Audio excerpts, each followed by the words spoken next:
What is up, bros, and welcome back. Now, first off, I'm sorry for the delay in this Pro League Tricks video. We were getting so close to the new season that I decided to just hold off a couple extra days, and then I could test each and every single trick to make sure that they were still working in Void Edge. Ended up needing to edit a couple of them, but everything you see in this video will be working at the time of the launch of Void Edge, and I figured the trade of waiting a little extra to guarantee easy kills was worth it. Anyways, with that, I also wanted to share with you something really cool. You can now directly text me. I have my phone connected through community now, and it's really cool. After doing some of the recent videos like giving away Siege games and even meeting so many of you at the Six Invitational, it's really made me miss having that direct connection with you all. So from now on, you guys can straight up text me. I won't be able to respond to everybody, but this way it'll help us connect, be real with each other, and I'll be able to share the latest of what's going on with me and even text you about my horrible upload schedule.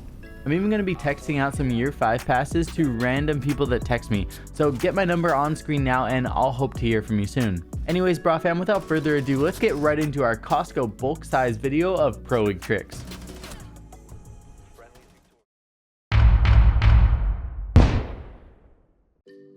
Did not want to go to Cocktail, the top floor site for Cafe, which most teams have as their default. Now we have teams seemingly ignoring Aviator, playing a lot more Kitchen, playing a lot more Trophy instead, and play a second match in one day. Now, a lot of people think this can be a hindrance to you, but just ask the FGC, ask the fighting game community about getting hot through a loser's bracket run. You play... Starting it off, we have a simple but smart angle that you can use when attacking the second floor on Villa. Once you clear out the library, you can then go in there, and then if you shoot just right of the vertical support beam, you can get an angle into the corner of the bar. But what we saw at the Six Invitational finals was Pino shooting one more segment to the right to get an angle right onto the corner at the top of the stairs. This is a crazy high traffic area, and once you have the angle opened up, you can go all the way back to the desk and still see very clearly, all while the defenders are going to be scratching their heads wondering where they died from. Here, Pino and Rampy. So yeah, it's up there, makes a lot of sense. The Capitao, did it really slow SSG down? Goodness me, I think the Capitao was... Now, most likely you know about the phase nade that you can throw through the skylight, but did you know that you can actually come to the corner and not only get an angle down onto the rotation door from Astro, but you can also chuck almost the same nade from here. This angle gets you a line of sight straight down onto anybody rotating, and the nade will go into the corner to take out any anchors here, or sometimes you can even catch a bandit tricker with it. This skylight on Villa really isn't used much at all, so just keep this in mind the next time that you find yourself attacking here. Mission fails. All friendlies have been neutralized. Electric Claw is going to make it much easier for him to open up this wall, and he's going to be able to do it as a Maverick no matter what, but still, that means he's less likely to get electrocuted. That was actually an Electric Claw. Oh. We saw no way. Oh, the C4 on the door. I don't know if Canadian was waiting. That could have been so cheeky. If it weren't for that barricade, you would see a dead Kamikaze right now. Yes. Next up, we're moving to border and starting with the 200 IQ C4 that Canadian was so close to pulling off. When you're defending armory, you can actually go downstairs into the supply room, look up onto the ceiling, and break the left-hand side of the short compartment that's the second one above the red wires. Hopefully that all made sense. From there, you will be right on the door, and you can break a couple panels at the bottom to get a crazy C4 straight through onto anybody on the reinforced wall of armory.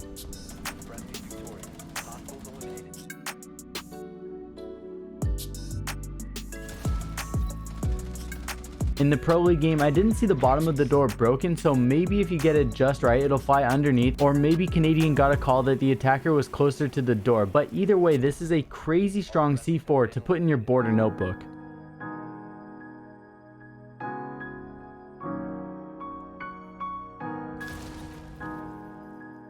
Direction. Biggie Nade punishes Pino. Another kill goes out, this time from Bosco. Plant was going down from Kamikaze. He falls off as the smoke goes through the wall. A cheeky play. So with 5 seconds left, Nip's going to have to start racking it up, but they don't have enough time. They're not going to be able to find the 4 members of SSG, so Space Station will just simply hang on. Now, when attackers are pushing into armory, they may go for a plant in the doorway, but you can still use this smoke trick when you don't have a C4 and can't quite get that line of sight onto them. Honestly, I'm not sure if it's just because it's smoke so it goes through walls because they're not the most airtight thing, or if this isn't intended at all. But I did some testing after the launch of Void Edge and this does still work. If it was a straight glitch, then I'd assume it would be banned in Pro League, but I don't know. Let me know down below what you think.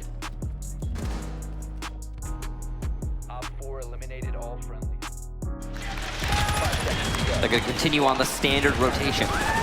A very different mindset for the site selection here.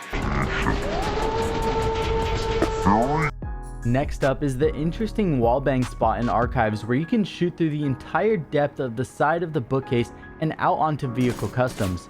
When you're looking at the bookshelf straight on, your shots will then go through and out of the window onto any attackers that might be peeking it. If you have a Valk cam or get a call from your teammate that someone is vaulting through, you can use this wallbang spot to stay 100% hidden, all while spraying blindly through the window, getting a kill that'll make you look like a hacker.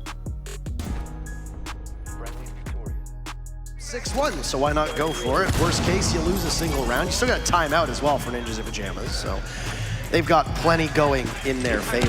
They do find themselves down in a significant hole on this round. Watson.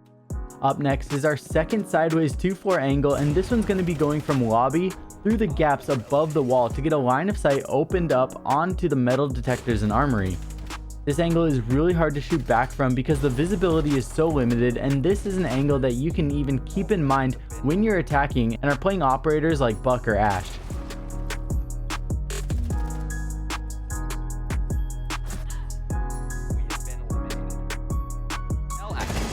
Or excel in, rather. Now, it is a basement defense, but as you can see, it's a pretty heavy roam for Ninjas in Pajamas. Right now, actually, they've only got 4 anchors, so that one off-site player, Pino, is going to be really important. His ability to either get a kill here on the clear, and he might just off this bullet hole. There it is. Oh. He sees somebody, though, does not pull the trigger, waiting for maybe yet another to come in. Some shots above him. He sees it. There it goes. Almost gets a second. No damage done, but Rampy will not be effective. He gets hunted. No way it's that. What? Pino, how do you get away with that on the fadeaway? Up next, we're moving on to Clubhouse and starting with this bullet hole spot that Pino used to start dominating this round. Now, the defenders were all the way downstairs, but part of the process is clearing the top floor, so he was on catwalk waiting for them to clear cache, and since this bullet hole is pretty much invisible to see, the entry came in before the drone got all the way to the catwalk. The rooms were 100% clear, but this sneaky bullet hole goes through so many rooms, and it's definitely one that I will be using in ranked this season.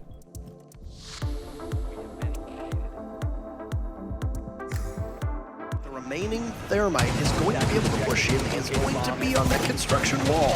So what do? All you need to do is just keep everybody trained over and watch construction. That's it. First kill with the C4 going into garage. Going over to construction, we're taking a look at this really cool cam that was thrown by Psycho to get a crazy good view of the entire rooftop of Clubhouse. Thinking back to when I attack, I find myself on the rooftop a lot, but I can't really think of a time I've actively looked around at this specific spot. So it's a pretty sneaky cam that you can start to use for general intel or even some really aggressive runouts from the second floor windows or even on the other side of the map. No, I'm not sure that I've seen a team really try and push it as hard as Nip are pushing right now. Anyway, bottom floor defense.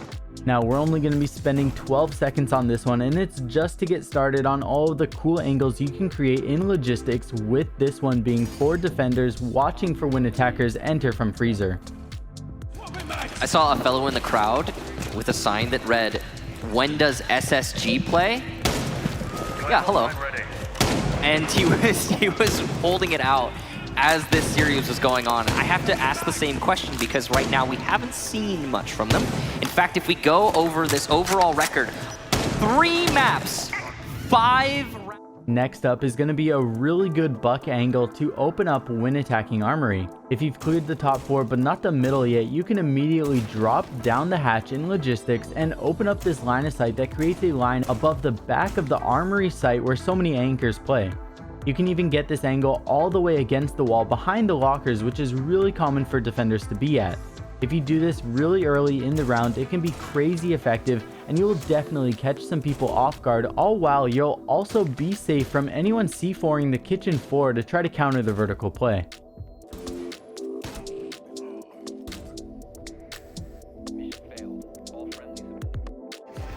That's some damage done to Rampy. He'd been spotted inside of Cash. He gets sprayed down from Cash. Please site hold. You can see that Rampy's trying to hold on to Office along with Canadian. Canadian eats a nade. Rampy now alone on the filing cabinet. He gets hit by a lifeline. That does not bode well. The second lifeline, again, detecting that there is a player still in Office. Oh, bad trick from Psycho. And the Vigil is actually going to save the position, allowing Rampy to get the kill onto Muzi. That's huge. Great use of that ability on Vigil. A second for Rampy, possibly a third, but he's shut down by Kamikaze. Up next is the genius way that Rampy used Vigil on Clubhouse, where he utilized the fact that drones only get the distorted Vigil notification from certain vertical distances. If you parkour your way up from the desk onto the filing cabinets and then onto the water cooler, you will actually get the last few inches in height that you need to be completely out of range of the drones when they go to clear logistics. You'll see here in the example that Vigil can be 100% invisible and not notifying the drone that you're using Vigil's ability by being at a certain height. I'm literally driving my drone under Vigil directly and still not getting that distorted notification that somebody's in there. This can lead to the attackers thinking a room is clear, which, I mean, you can't blame them either, and then they're gonna call out for the entry, and then the entry is gonna go in and get shot in the back and yell at the droner. Now, if the drone jumps up, then it will be in distance of the Vigil and be notified, but you'll also get that +2 point notification if the drone catches on, so you'll know too. It's actually really rare that a trick comes along with the potential to get multiple kills by shooting the attackers in the back, all while they're screaming at each other for who was the worst droner. So this is definitely a 2 million IQ trick that you should know about. I love the rhythm. This has been an exciting map number 3. Stark contrast to the past. Oh no, Fultz! What a leadoff kill. Pino, a very important one there, as your Maestro's gone, and that's going to be the Evil Eyes now. No longer able to move, no longer able to zap.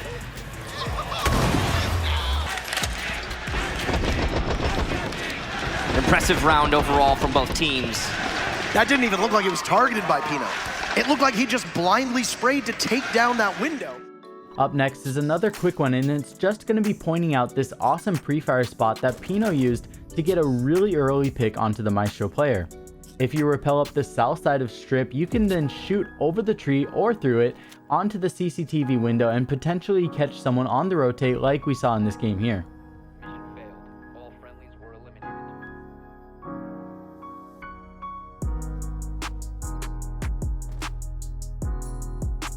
It looked like he just blindly sprayed to take down that window so that you could begin to take the armory wall. It does. Now, I've covered this angle before a really long time ago, but I tested it out once Void Edge went live and was stoked to see that the holes on the shelf in CCTV were not patched up, so you can still hold a crazy tight angle from outside onto Catwalk through the soft wall. Obviously, this works both ways, but the player on Catwalk has a lot more to do with their job as a defender and where do they need to watch, so being here as an attacker will definitely be the advantage. Going to be speaking the most, it's going to be Psycho. He's still doing an awful lot of talking, trying to keep his team in this one. Next up, we're heading over to Armory, where Fultz had this sneaky bullet hole lined up to watch the moto drop and hallway. Now, it's pretty much invisible to the attacker's eye yet again, so as long as you don't get droned out and pre-fired, you'll be good to go here. If the attackers know about the angle from the trick number 10, then you'd be giving them a freebie, but when you use this later in the round, the attackers are more likely to be in moto, or pushing it at least, and way less likely to be at the top floor watching here, so you'll be good to go. From the angle that SSG was throwing them from. And that's a good read from SSG. Massive. They were able to isolate the roamers as the Blitz did his thing. Julio from above had so much control out of the Ninjas Pajamas. So early advantage for SSG, but not unwinnable for Ninjas Pajamas. Moving over to Bank, we're going to be starting with multiple 3-4 hatch angles that you can utilize. First off, we see the one from the top square that Canadian used to shoot all the way down into the entrance of Archives. The second option would be to shoot through 2 hatches down onto A-bomb downstairs from Janitor, but another option is to go on the other side of the bookshelf, open up the floor, and then look through the hatch below. That way you will be much more sneaky versus exposing yourself through 2 obviously opened up hatches.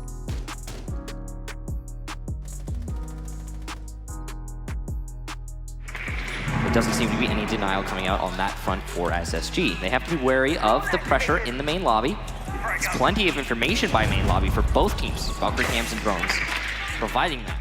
Up next, we're going to be taking a look at two of the really well hidden Valk cams that were thrown by Canadian, with the first being perfectly placed above the ledge on the southern lobby skylight. This one took me like 8 cameras to land, so the fact that he got it to land in the spot that blends in perfectly first try is actually insane. This is definitely one that I am going to be practicing for this season. The second camera was placed in the bookshelf in CEO, and one really cool detail that you can also do is to shoot out the south side glass and then throw it behind the intact glass. That way that blue light will stay even more hidden, but either way, these are great cam spots from Canadian.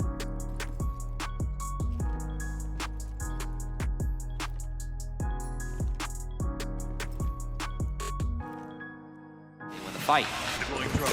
Oh, but here it is. It's the rappel in from Kamikaze. And he's getting ready to go for that plant. He's downed, though, by an Evil Eye, so that's it.